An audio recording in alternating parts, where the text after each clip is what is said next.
Wagwan guys, welcome to another edition of The Pulse. Let's Talk, where we have conversations that matter to you and of course conversations that matter to us. Today's conversation is all about how to take care of your mental health, and I'm not alone. I have three guests with me. Nataka wajiintroduce watuambie what inspired them to be in the mental health field. Let's start with the lady all the way to my right. Sasa.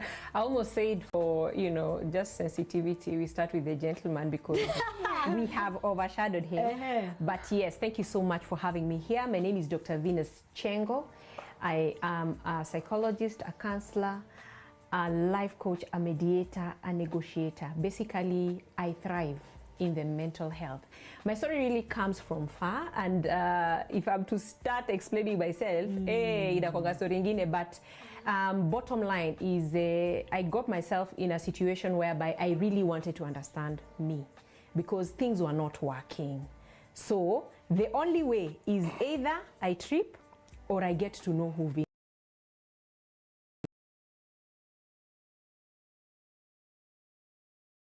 Thank you so much. Hi guys, my name is Maryanne Waruguru. I am a psychologist. I am also a founder of Therapy by Maryanne, and also I am a trained trainer.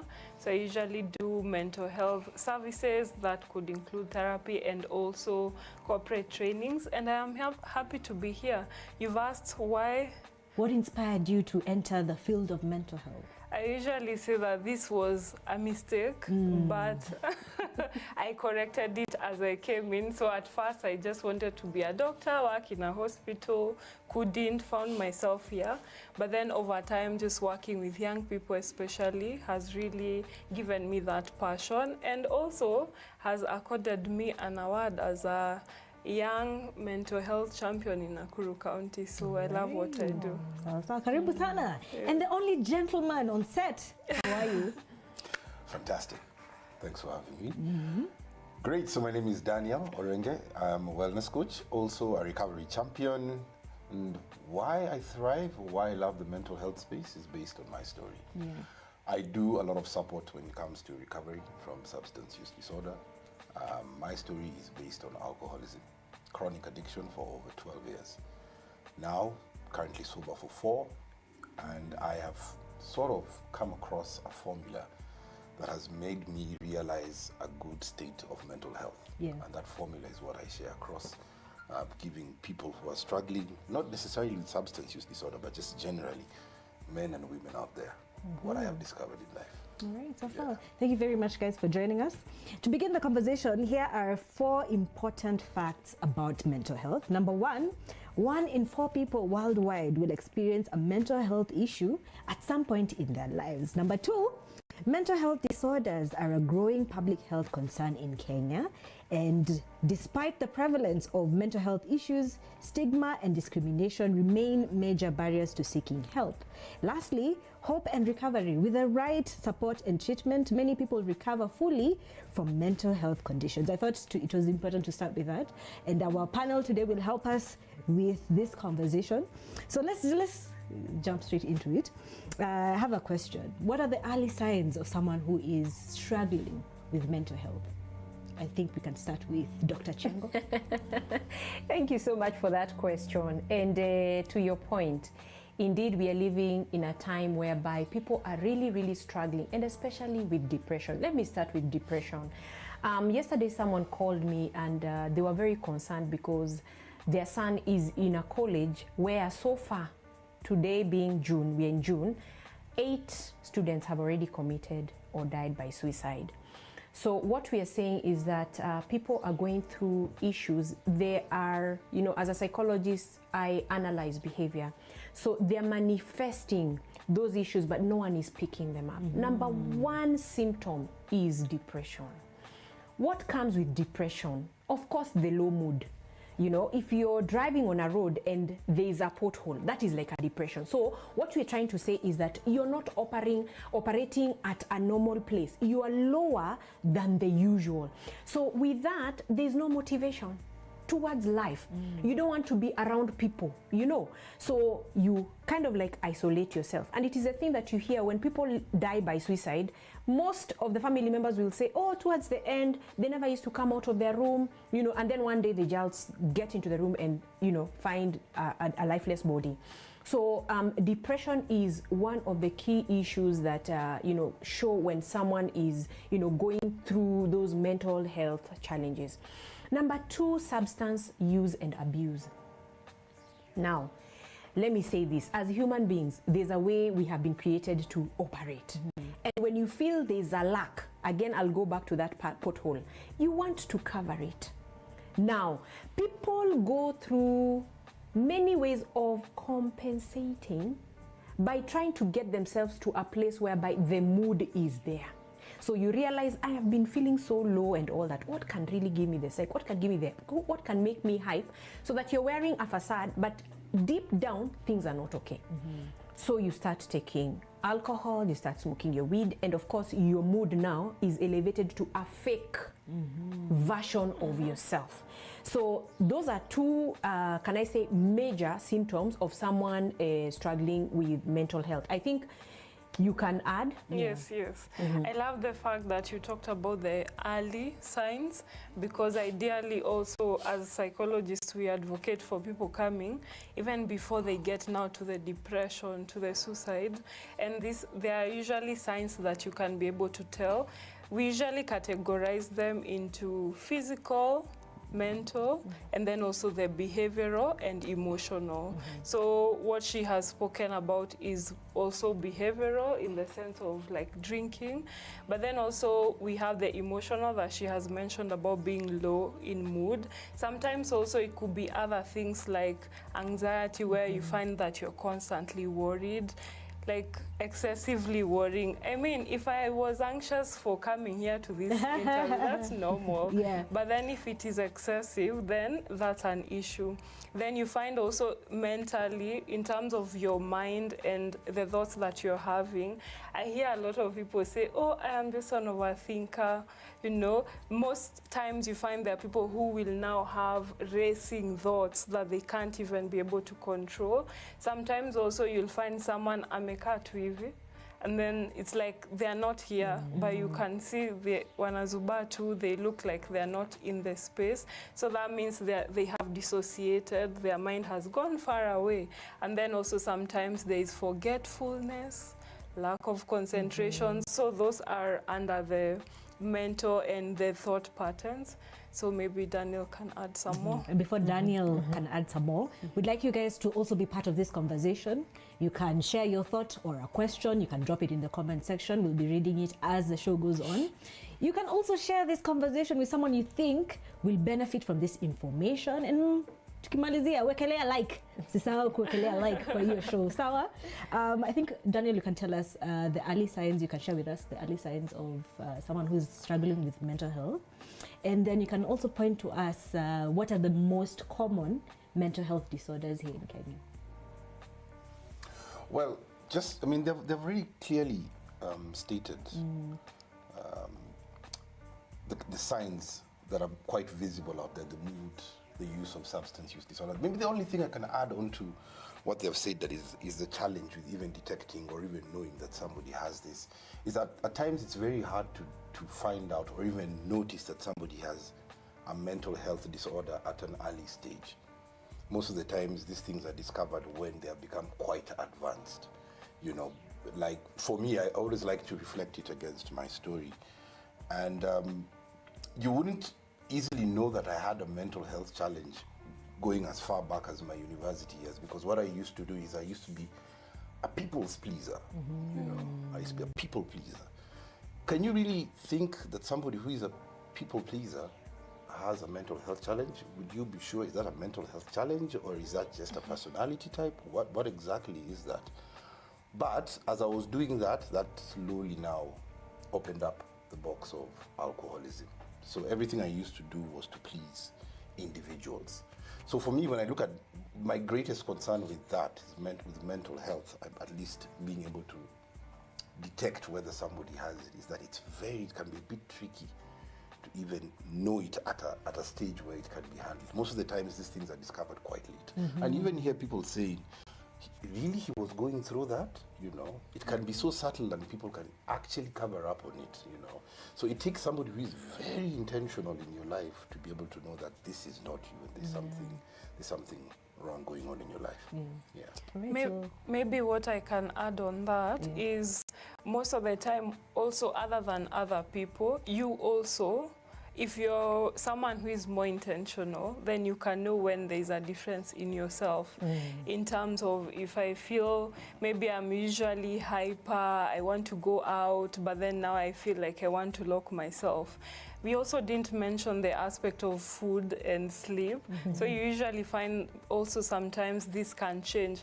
For me, I don't know about you, but I like to eat when I am maybe a little bit stressed.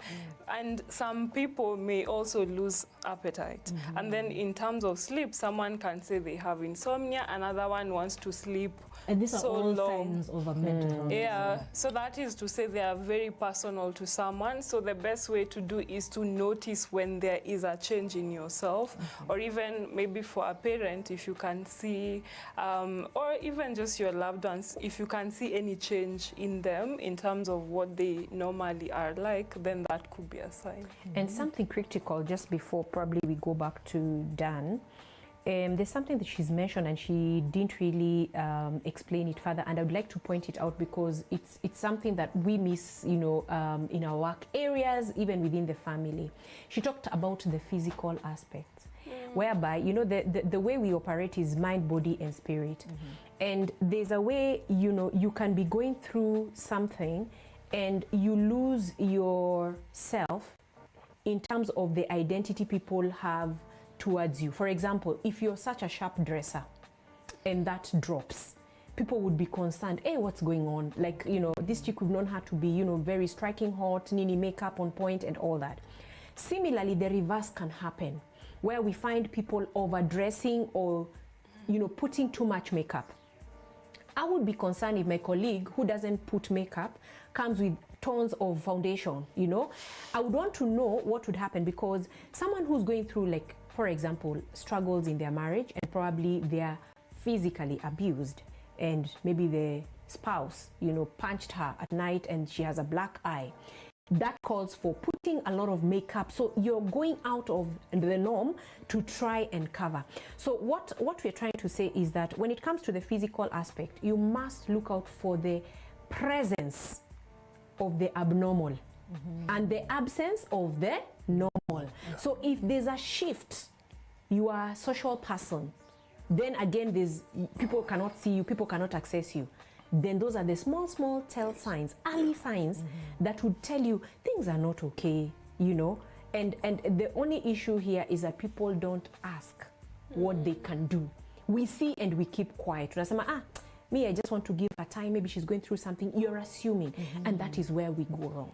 Yeah. So do you suggest for somebody to ask a question, take you for lunch, ask a friend to intervene, or how would you, if somebody is noticing those kind of signs that you're sharing, how do they go about it?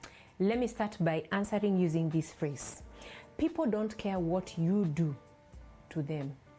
What they care about is how you made them feel. What does that mean? We are emotional beings. We are connected through the touch, the power of the word, because it makes you feel. The mind picks, processes, and makes your heart beat to a certain behavior, energy, good or bad. So the fact that you can ask someone like, what would I do? I like that statement. What would I do to make you feel better? How can I be of help? Those small phrases that you see even on supermarkets, people wearing like, how can I help you? Those are very strong statements that make you feel like, I'm here for you. Yeah. All right? So what I always say, it's better to try and ask than to keep quiet. Okay. Because right now what we are having, and I've seen this even just studying the social, trends and all that. You find someone went on social media, they're depressed, they're very vocal about what they're going through. They don't even have money. They're asking for money. They're literally begging for food, And then something happens and they pass on. and you're seeing people raising millions, how will those millions of shillings be of help to this person? So we need to reverse how we are doing things. Let's not think materialistically. Let's first start with the emotion. Can I connect with you? Because if I can connect with you as a therapist, then you will open the door to your heart, to me. You will tell me, by the way, this is what happened to me last night. And just as we continue, you'll find yourself now offloading things from your hidden part of the mind, crying and being the true you. No one will ever open the door for you if they don't feel they can trust you. So we need to cultivate that, and it takes awareness. Yes, just knowing that this person may not be okay. I think we'll go to the cost of care, but before we get there, you've mentioned something that is happening in our society. A lot of what is happening in our society is a lot of alcoholism. So people are using the bottle to either feel what is going on in their hearts, in their minds. And I know Daniel is also here too. He'll be very keen on this conversation, especially this part. So, you'll find a lot of young people, especially, tunaenda sherehe. But is this sherehe something to conceal what is going on behind closed doors?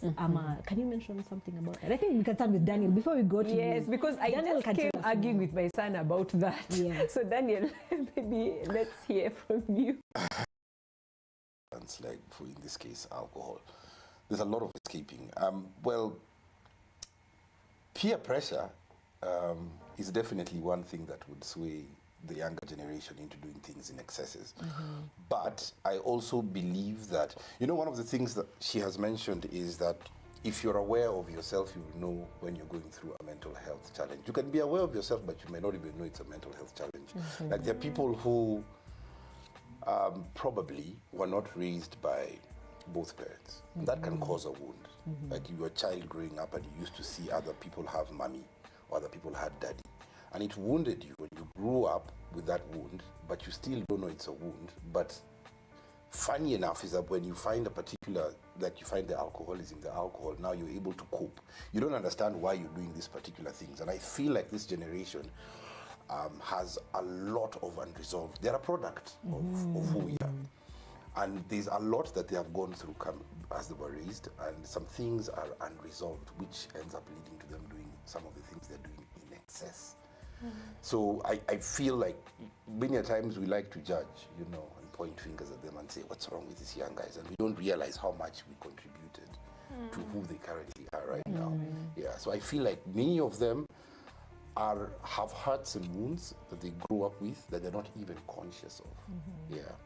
But until they go through maybe podcasts or episodes like this is when they're able to see that's what I identify with. That's why I feel this way. For me, only till I became sober is when I started going down my path and I realized, hold on, I was a daddy's boy, but daddy was present but absent. So there was a void that later on was filled with alcohol. There was a void that was filled with the wrong company. And that, of course, now influenced me into, excessive use of alcohol. Yeah. Right, so. We also have Maryanne. Please tell us about this conversation. It's about substance abuse, right? And it could not only be alcohol, it could be weed, it could be other drugs. What causes this and what makes young people tend to go for these choices? And she could mention, like here there are so many in the market nowadays. The list is quite long. Very. There's an endless list of how to escape. And even substances, but then also, like you mentioned, it could also be, we have so many issues of gambling nowadays, sex addiction as well, and also, like he mentioned, about just seeking that validation outside there. So that's why people join maybe groups that are not working for them. So I have worked in rehab for 3 years, mainly in my early years of career. I'm saying early as if I've but yeah, I have 7 years. That's something.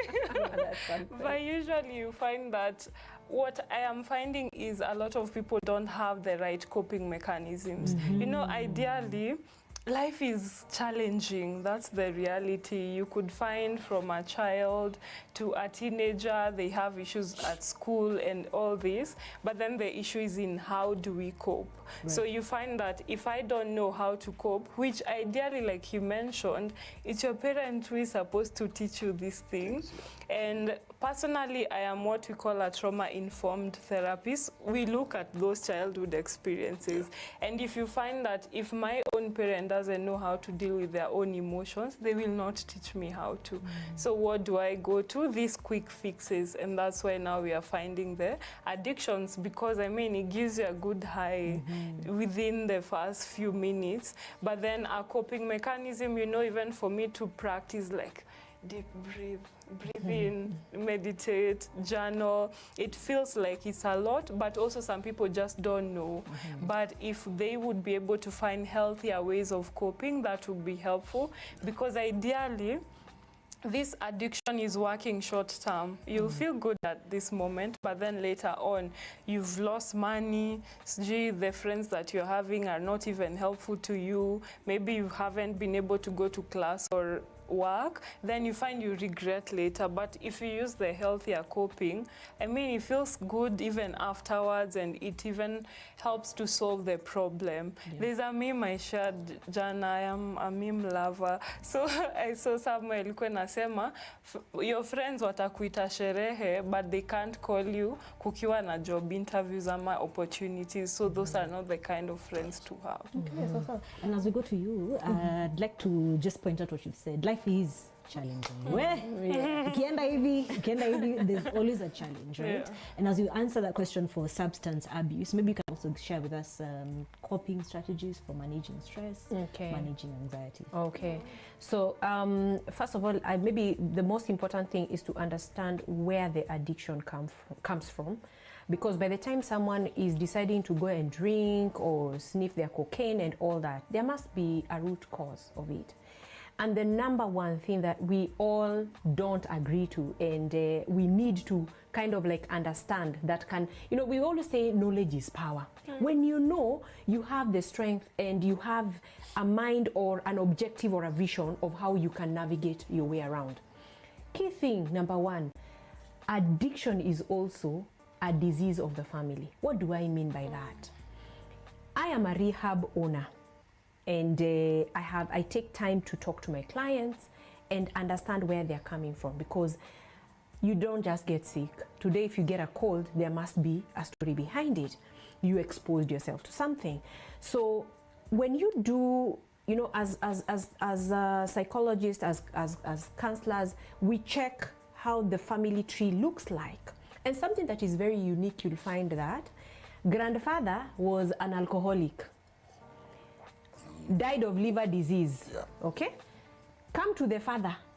Presently, the father is alcoholic. Now, how can the father start blaming the child, yet the problem is in the family? So if a father can discover that my son is going through challenges, and even me, I know I drink one too many, then this tree must be healed from the root. Don't just be quick to take your son to the rehab, and you're the one every time. In fact, you have presented the child with whatever they need. You have a bar in the house. How then do you tell them not to go and pick that drink?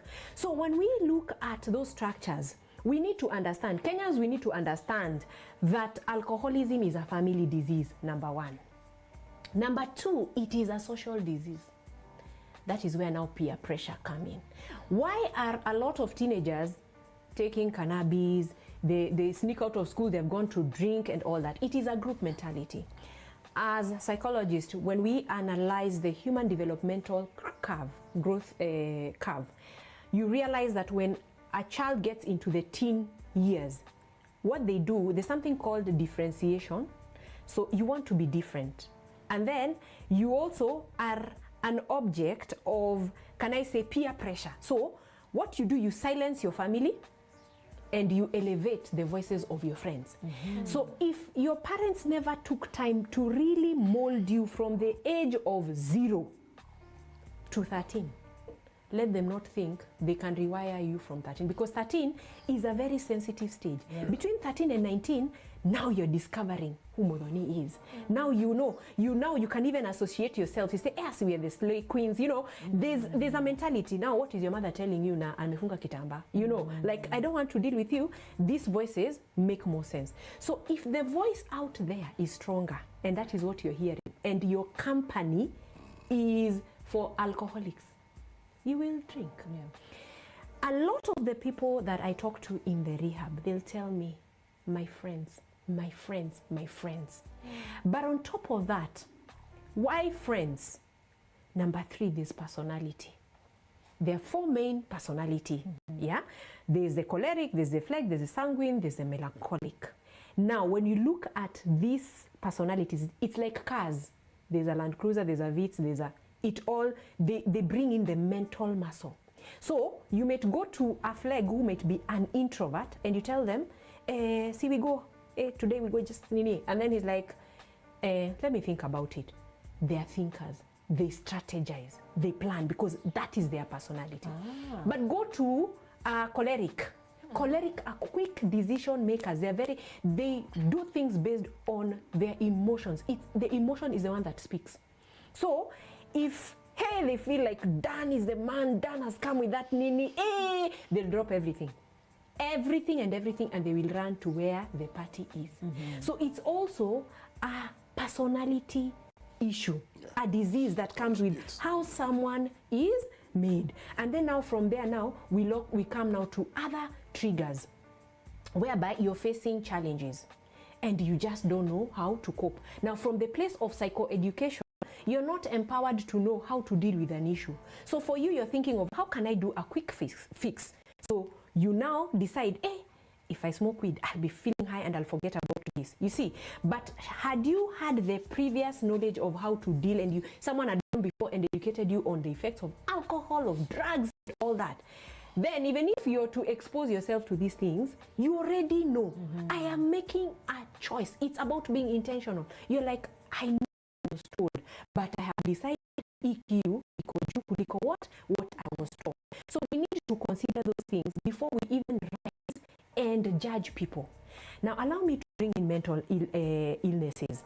Now, part of also the triggers of alcoholism and substance use is mental disorders. What am I talking about? I have seen of late, I'm not a very good in social media, like darling here, but I'm learning, and it's because now that is the way of doing life. But I've seen a lot of people, share to me, individuals who have gone on social media, their social media pages, and share about bipolar, share about borderline. Now, those are mood disorders, okay? They touch on the mood stability, inability, and all that, adaptability.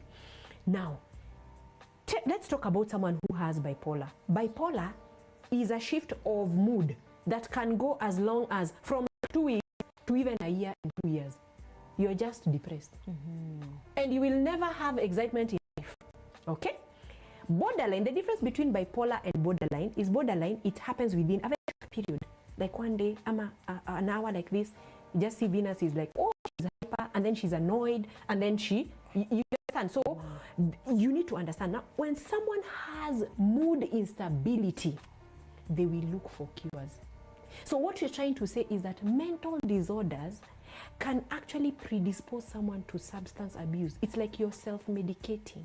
I realize that people are saying that, Mara, I don't have moods, Mara. So you want to get to a momentum where you're at par with the rest of your environment. And that is how now every other day when you wake up depressed, you're taking something to make you feel like you're just in the right space. That is how addiction happens. And she said that addictions are many. In fact, there are 8. And the addiction which we are ignoring is nomophobia. What is nomophobia? The use of gadgets. We are all addicted because even as those, you're checking email, you will justify I'm at work. She'll justify she's checking how, if there are questions. So ideally, we are all fixed onto gadgets because at any one time or the other, you have a phone around you. Yes. All right. Yes. So I think we have set the stage of the mental the substance abuse and how it affects your mental health. Let's talk about lifestyle factors, the sleep, your diet, and what you eat. What you eat and you sleep, and there's physical exercise, right?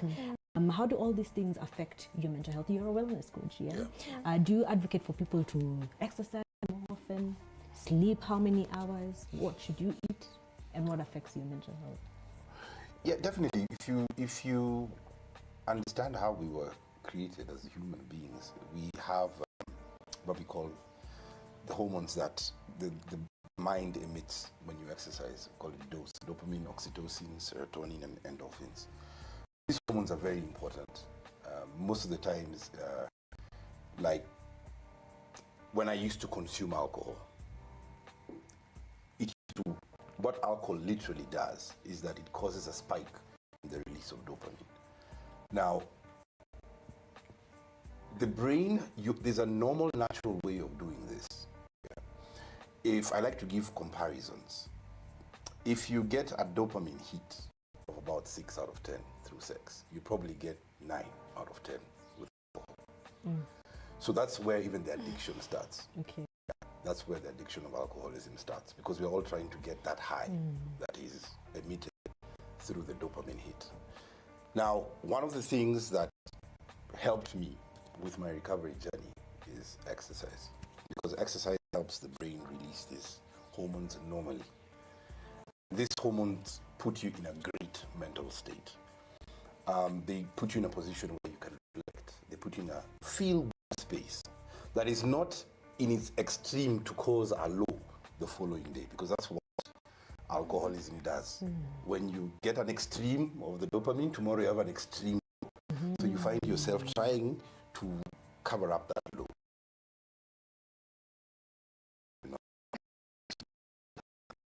So exercise is very important to even. Right now I do a lot of work with my children's school, and there's a lady who doing a lot of fitness programs, and she said, I couldn't sleep before midnight, but now by 9 o'clock I'm asleep. You can imagine she would sleep at 12 and she's up by 5. Down the road there was a disease that was coming. That was coming because she was not having enough sleep, which would lead to you releasing the stress hormone. So exercise definitely is a pillar in wellness or mental health. What you eat is also very important. We need to go back to eating like our ancestors. It's too much processed food out here. And we're also eating like farmers. Hence, there are too many pot bellies out there. We need to adjust. We are not in the farm anymore. We are sitting in cars. We are in lifts. We are not as physical as we used to be. So what does that mean? Try and reduce on your carbohydrates by a particular point in the day. Let your body digest that way before you go to sleep. Because most of the times you find that you go to sleep, you've eaten your gali at 8 or 9. You go to sleep, your body is just going to store it and store it and store it. What is looming? Diabetes is around the corner. And everybody gets shocked. And the sad thing with society nowadays is that when you find out you have diabetes, you go to buy medicine instead of changing your lifestyle. Okay. So those are the lifestyle factors. Let's go to someone who wants to seek help, right? There's a lot of barriers to seek help in this country. There could be the cost of healthcare, cost of mental health, resources, mental health professionals. Maybe there's no access. I think recently we just did a piece on the cost of mental health care in Kenya and the lack of public health facilities. Maybe let's start with you.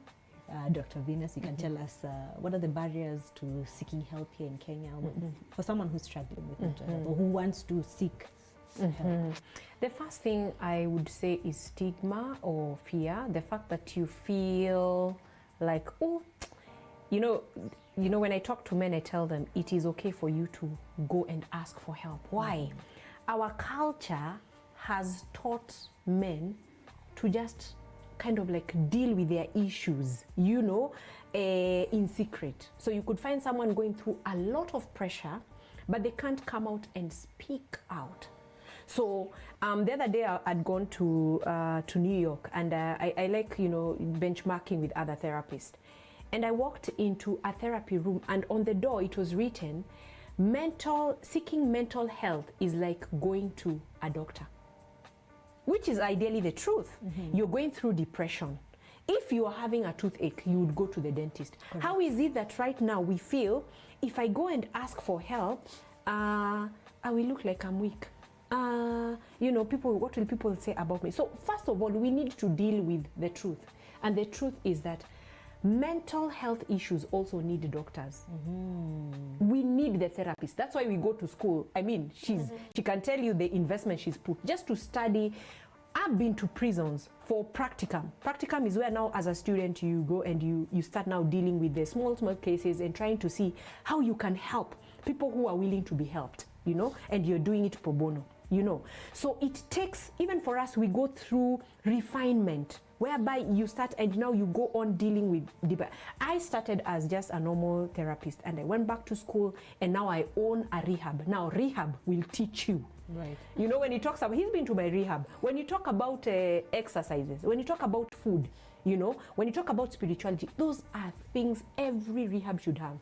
In my rehab, I tell people, we will pray for the food because you must eat well. Why?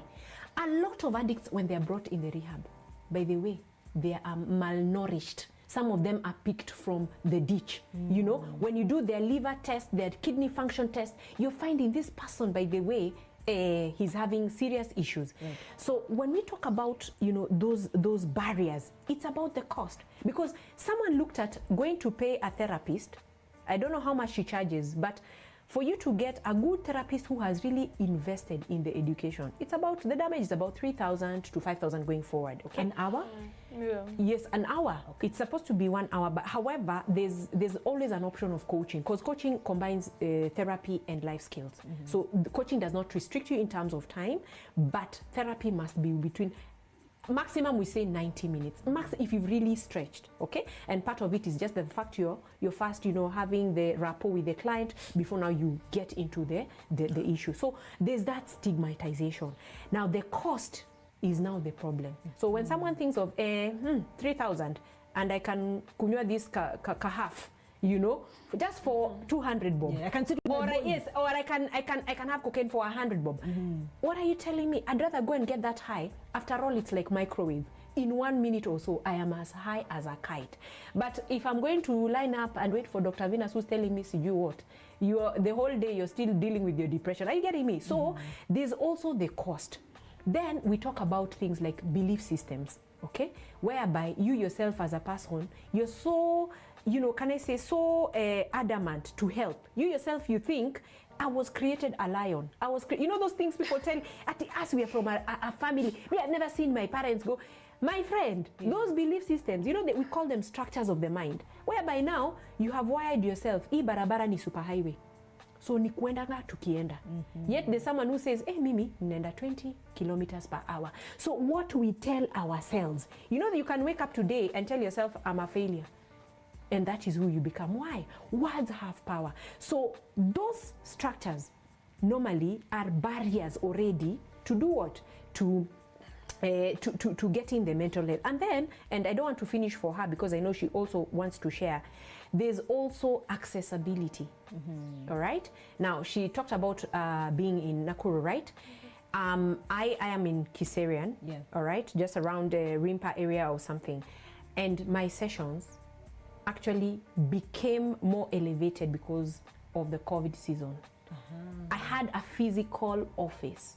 And my belief system, because the old way of doing therapy was, kuja tukae lete kiti, tunaanza sasa, you know, there's a way we were taught. But then now, along the way and because of technology, there's something that has come up that is so beautiful. It's called e-therapy.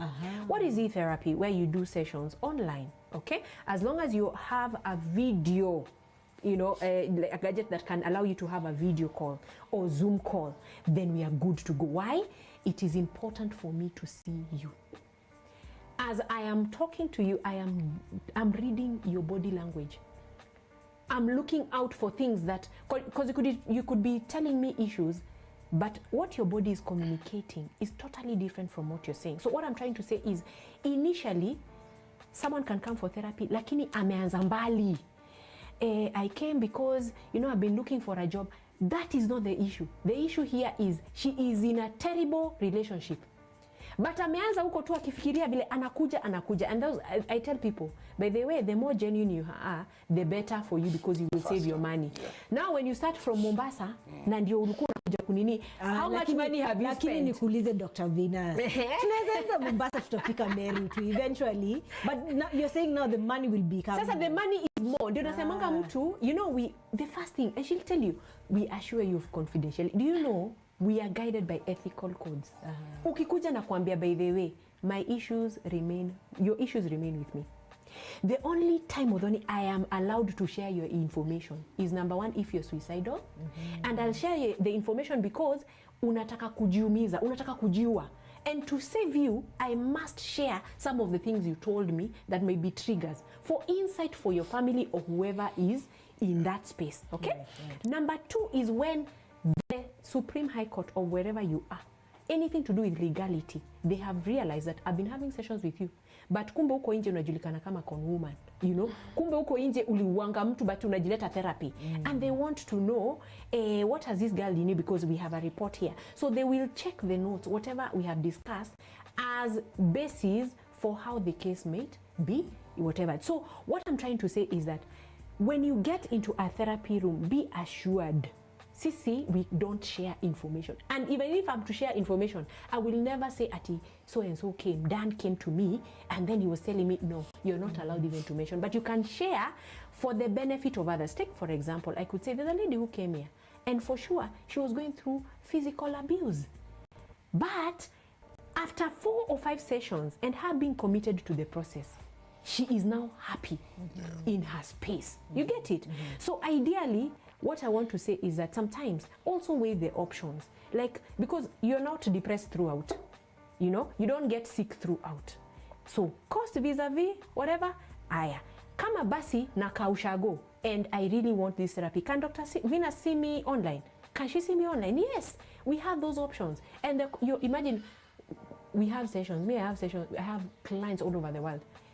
Uko hapo, mtu anakunywa juice yake uko America, and you're having the session. And guess what? They heal. They overcome the challenges. So those are some of the barriers that we have in terms of accessing mental health. But I can say this, assessing from where we've come from and where we are getting better. It's just like those days we used to have those phones.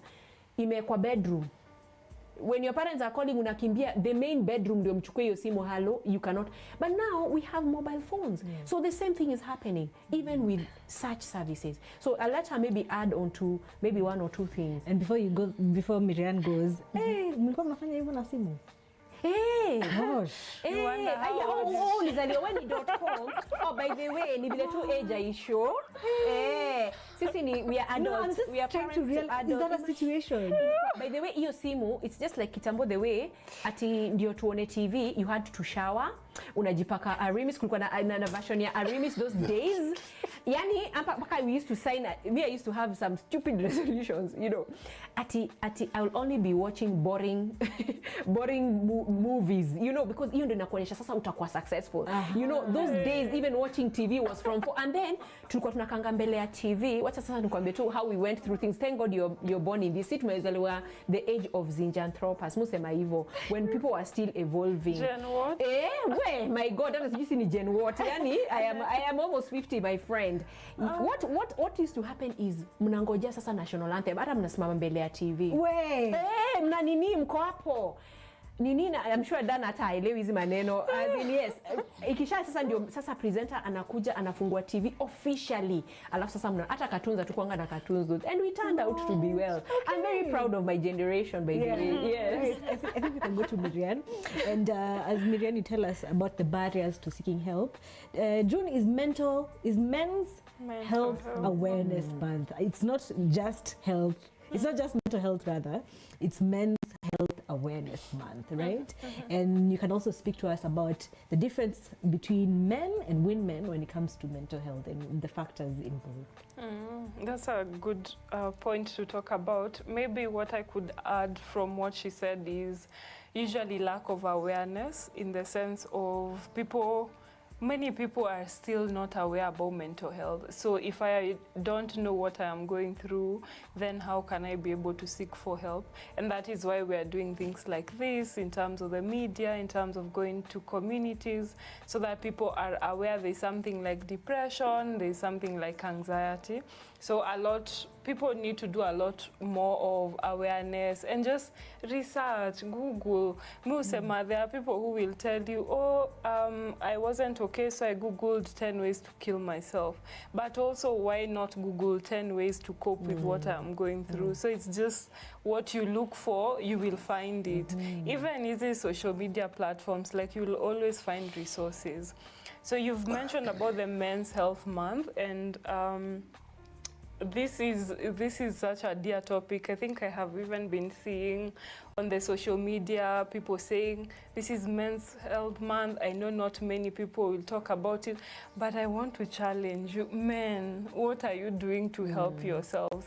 Because ideally, I don't know about you, but you find most people in these spaces are women. And then you'll find maybe you've arranged like an event for men, they don't show up. So also them, they need to take that initiative. You know, the way even with women empowerment, also men take that mantle and empower yourselves and be there for your bros.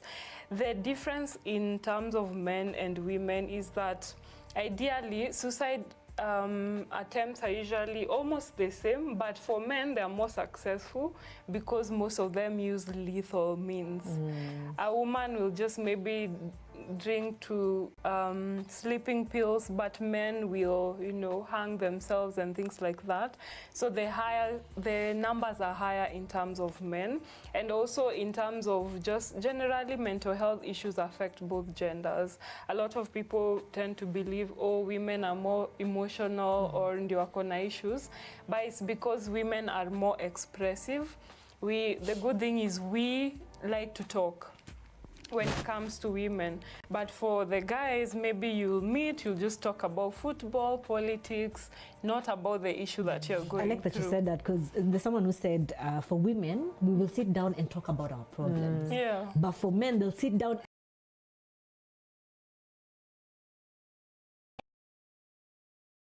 Basically how we are, you know, this element of ego. It could work for you or against you, you know, and just the perception of who a man is, that whole narrative is changed. But men do actually connect, but you just have to find the right activity for men. You have to break them away from routine. This whole macho man, tough element we need to sensitize men that strength is not in who you pretend to be. Strength is actually in humility, in being able to be vulnerable. Most of the times I say, you know, check your circle. Check your circle. Be intentional. Have that conversation with yourself and check your circle and find out what are the conversations I have with this gentleman. This guy I spoke on a particular show and I said, there's this guy I know who's a good friend of mine. We barely hang out, but we are good friends, you know. We meet, what's up, how are you? You know, we are close. He tell me how things are going. But we don't spend time. But where he spends time, he cannot ask for 1,000 bob. He can't. So I'll see him texting me and telling me, yo, do you have this? And I smile and I go like, okay, I understand where you're coming from, but you're investing your time in the wrong places. Those could be acquaintances or business meetings, fine, but you're always there. So when you're going through hardship, you know, you end up finding yourself alone or no one to share with. So men need to be very intentional about their circles. There are many initiatives that are currently ongoing that men like. You know, men like adventure. You know, as I say, it's easier to bring a man to the gym than to bring him to church. So you can bring him to the gym, then take him to church afterwards. Yeah. But through such activities, hiking, things that are aggressive, manly, is when you find that tough wall breaks. That's when you find men getting intimate. We're not like you ladies who just buy a bowl of ice cream and all of a sudden you release everything. You know, for us at times it's always like sizing each other up. You know, size. That's why I always take the lead to be vulnerable. To say, hey, I've battled with alcoholism. Hey, I've battled with pornography. You know, when somebody hears that, he goes like, wow, okay, yeah, by the way, me too. Yeah, oh, you too, yeah, let's talk. And we heal. So it starts. The strength is not in who society perceives, Right. but in you being able to state your weakness to somebody. Have that one person.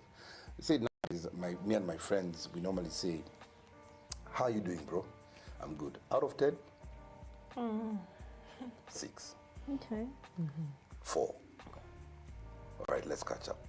You know, so you can know where somebody is. Not that just, how are you? Hey, I'm good, I'm good. And we go on. And How are somebody's things? not good. Things are easy. How's work? Work is good. Polite. Hey. You know, so we sort of try to be a bit more intentional. And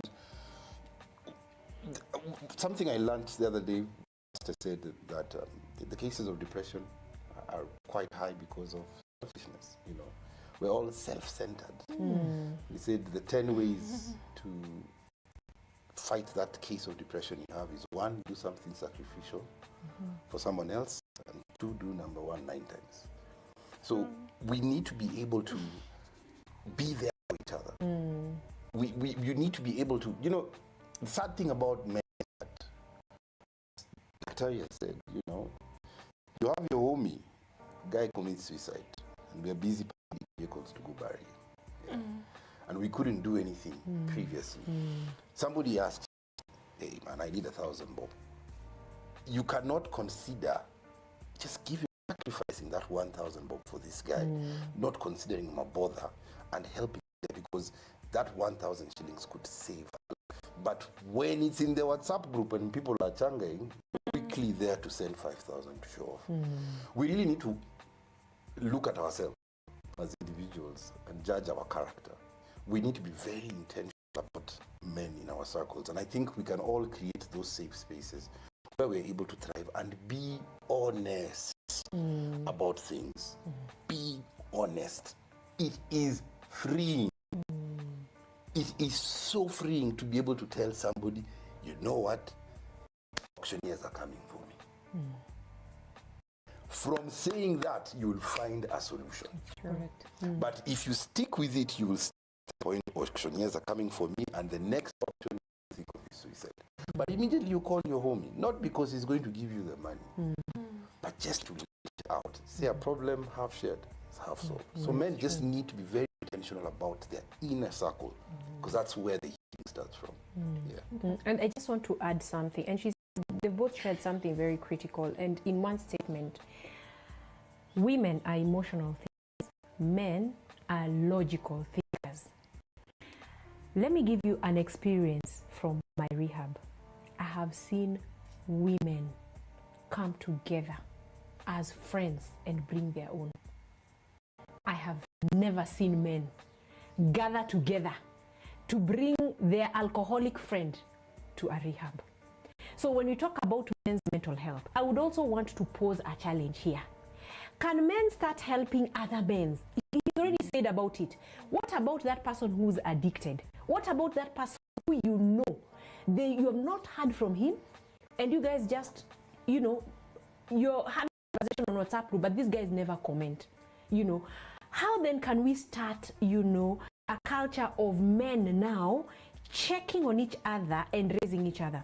There's something also the pastor likes to say, where there's ego, there's no God. Where there's ego, there's no God. There's something else again. Where there's ego, in fact, if any marriage is run by egoism, that marriage already died. Because pride is the last thing you want to manifest in a relationship. Relationships are about humility. Leave alone just the marriage, even family. The fact that you can say, my sister, I care for you. Hauna job, let me support you until you're able to raise yourself up. But when you become so self-centered, it's about you, you're shining so that your sister can look bad. That is a mental disorder, because it's about grandiosity. You feel good, you want to raise yourself to somewhere, you know, so that someone else can look like they've not made it in life. It's a high time we realize. And on that note of men, by the way, the current statistics, 9 men out of 10 are more likely to commit suicide. To die, we don't say commit, we say die by suicide. To die by suicide, if they even think of it, But only 3 out of 10 in women will die by suicide if they even think of it. Why? Women threaten to manipulate. Men think and they do it. That is the difference between these two brains. Even when you look at alcoholism, the brain of a woman shrinks faster. A woman who takes alcohol, you know, when we are psychoeducating people, I put things out as is. Yeah. It's either black or white. A woman's brain will shrink faster than a man. Why? There's a way God has given us bodies that are fragile. Okay? We are naturals. Sisi watu wa bokabin. Ulienda ukapanda mlima you understand? Mm-hmm. You're supposed to be loved, supposed to nurture. Yours is to just manifest emotions.